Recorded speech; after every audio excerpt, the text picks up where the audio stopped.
Today I will show you how to create a branch on GitHub, and if you find this video helpful, please don't forget to like and subscribe. Now the first thing I'd like you to do is log into your GitHub account. Now once you're done logging in, this is what your dashboard should look like.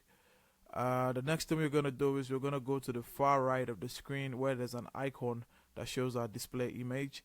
We click on that and we're going to go to repositories. Now on the repositories, we're going to look for the repository that we want to create a branch for. And once we click on this repository here, we see we are on the default branch, which is a dev branch.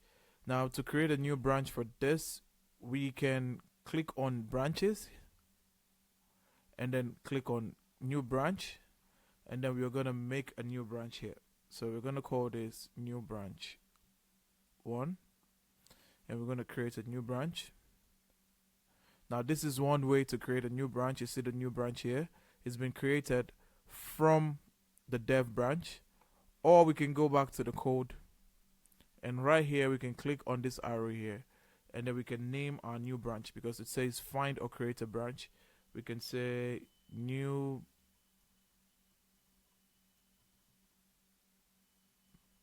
branch 2, and since GitHub knows that this branch is not available on this repo, it's going to give you a link to create new branch 2 from dev, and we're going to click this. And as you can see, we have 4 branches. We have new branch 1 and we have new branch 2. And that's how you create a new branch on GitHub. If you find this video helpful, please don't forget to like and subscribe. Until the next one, see ya.